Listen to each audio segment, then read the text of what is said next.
తాము సిద్ధంగా లేమని, సమయం కావాలని టీడీపీ నాయకుడు చంద్రబాబు కేంద్రాన్ని అర్థించడం వల్లనే ఏపీలో ఎన్నికలు ఆలస్యమయ్యాయని ఆర్థిక శాఖ మంత్రి బుగ్గన వెల్లడించారు.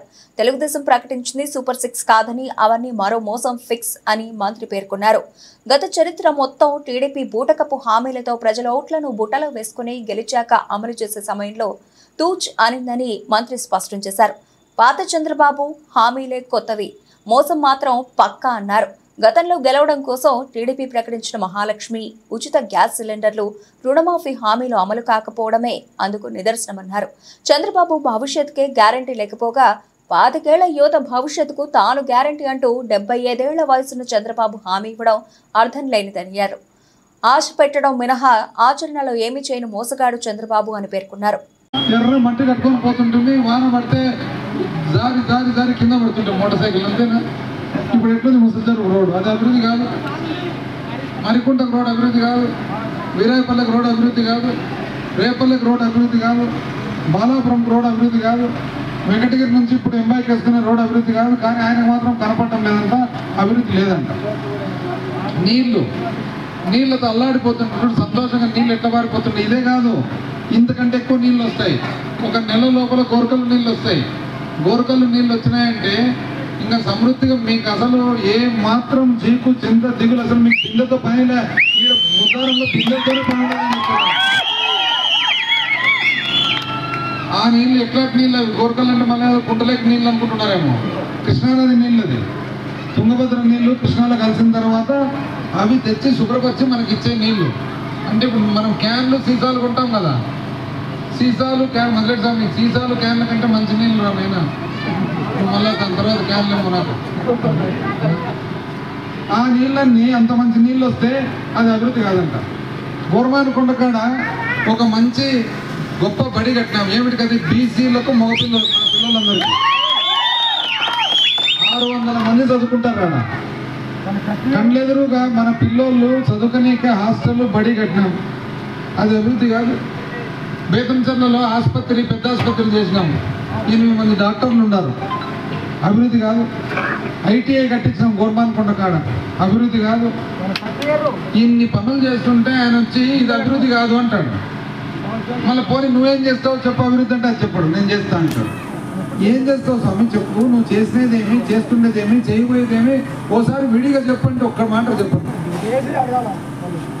నాకు డౌట్ వచ్చా, చంద్రబాబు మీద డౌట్ వచ్చినట్టే ఈయన మీద కూడా డౌట్ వచ్చా. అసలు నాకు అభివృద్ధి అర్థం తెలుసున్నా అని. ఎందుకంటే ఈడొచ్చి అభివృద్ధి చేస్తా అని చెప్పే మనిషి నీ సొంత ఊరు లద్దగిరికి ఇంతవరకు ఎందుకు రోడ్ వేసుకోవాలి అని అడుగుతున్నాను. గోరంట్ల తిరునాళ్ళకి ఎవరైనా పోయినారా? ఇక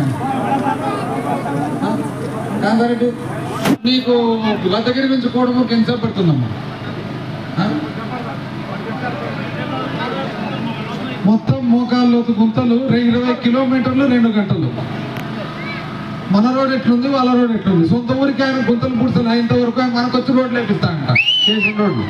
మళ్ళీ పైగా చెప్పేదేం తెలుసునా, వాళ్ళు వేసిన రోడ్ల మీద మనం పూసినామంట. చూడు ఎంత అన్యాయంగా. అసలు నేను ఇప్పుడు చెప్తున్నా, అభ్యర్థి వస్తే బేతంచెర్ల బస్ స్టాండ్లో వదిలిపెట్టిన తర్వాత ఈ మండలంలో 3 ఊర్లకు పేర్లు చెప్పగలడా అని. ఊర్ల వరకు పోయే పని ఊర్ల పేర్లు 3 ఊర్ల పేర్లు చెప్పగలడా అని. బండిచ్చి డ్రైవర్ లేకుండా ముద్దారం పిలుచుకపో అంటే పిలుచుకురాగలుగుతాడా అని. అసలు వాళ్ళు ఊర్ల పేరే తెలియదు, వాళ్ళు ఎప్పుడు రోడ్లు వేసినారు, ఆ రోడ్ల మీద మనం ఎప్పుడు రోడ్లు వేసినాం నాకు అర్థం కదా. ఎంత అన్యాయంగా మాట్లాడుతుంటారు వాళ్ళు. మళ్ళీ ఏమంటారు తెలుసునా, మనం ఈ ప్రశ్న అడిగినామనుకో సిగ్గు లేకుండా అంటే, సిగ్గుకు ప్రశ్నకు సంబంధం ఏముంది నాకు అర్థం కాదు. నీకు సిగ్గు లేకుండా అనే పదం ఎప్పుడు వాడాలా? వేరే విషయాల్లో వాడాలా. మనం ఏమడిగినాము, లద్దగిరికి రోడ్ ఎందుకు వేసుకోలేదు స్వామి అని అడిగినాము. దానికి సిగ్గు లేకుండా అంటే ఏం చెప్పాలంట? ఎంత అన్యాయంగా మాట్లాడతారు వీళ్ళందరూ. వచ్చి ఈ పొద్దు మనకు ఎన్నికలంట, మనకు అభ్యర్థులంట. అసలు వాళ్ళ ఊరేది, వాళ్ళ ఊరు ఏమైనా సమాధానం ఉందా? మన ఊరికి అసలు మనమైన స్థానికులం. వాళ్ళ ఊరేది అసలు నియోజకవర్గమే కాదు వాళ్ళది. వాళ్ళు వచ్చి ఇలా తిరుగుతుంటే మనోళ్ళు కొంతమంది అసలు అవివేకులు మూర్ఖంగా తెలుగుదేశం అనేది ప్యాంప్లెట్ పట్టుకొని వాళ్ళు ఎమ్మడి తిరిగేది. ఇదేమైనా భావ్యమమ్మ? మన మండలంలో మన ఊర్లో స్థానికంగా ఇన్ని పనులు చేసుకొని 100 సంవత్సరాల నుంచి మన కుటుంబీకులు మనందరి మధ్యలో ఉండి సేవ చేస్తూ ఉంటే వాళ్ళు నెమ్మది తిరగడము ఎవరైతే తెలుగుదేశం వాళ్ళు ఉన్నారో అది అసలు న్యాయం అని అడుగుతున్నారు. నిజం చెప్పాలంటే వాళ్ళు వచ్చి ఓటు అడిగితే వాళ్ళకి తెలుగుదేశం వాళ్ళకి ఏం చెప్పాలి తెలిసిన, అయ్యా మాకు స్థానికుడు మేము ఇది ఏకగ్రీవం చేసుకుంటాం మీరు రాను కూడా రావకండి అని చెప్పాలి. కరెక్ట్? అది లేకుండా మళ్ళీ తిరుగుతున్నారు వీళ్ళెంత అవివేకులు అని. మళ్ళా పైగా కొంతమందికి తెలివి ఎక్కువ. చెరువులో మట్టి దొంగ మట్టి అంతా తోలినారు తెలుగుదేశం అప్పుడు, మీకు తెలిసి ఎవరు తోలినారు కదా. తోలిన తర్వాత మన హాస్టల్ బీసీ హాస్టల్ కోసము ప్రభుత్వ కన్స్ట్రక్షన్ కోసము ఎర్రమట్టి కావాలా ఆ డేస్కనీకి అని చెప్పి 2 ట్రాక్టర్లు పంపిస్తే దానికి అడ్డం వచ్చినారంట. ఎన్నికలు అయిపోయి ఎవరెవరు అడ్డం వచ్చినారో వాళ్ళ సంగతి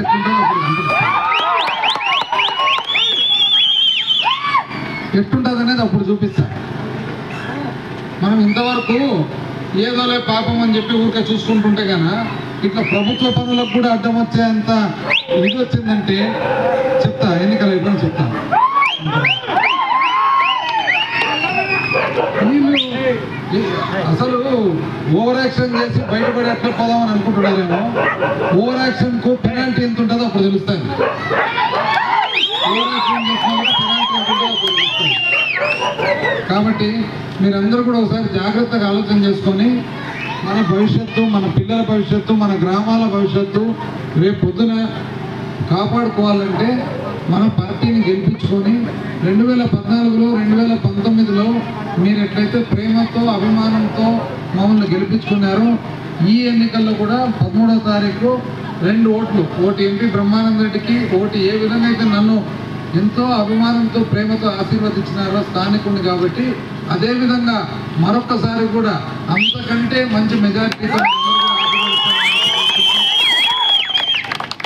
బ్రహ్మాండమైన అభివృద్ధి బాటలో మన గ్రామాలు మన ప్రాంతాలను నడిపించుకోవాలని కోరుతా ఉన్నాను. ఎందుకంటే చాలా వెనుకబడిన ప్రాంతం అనేది.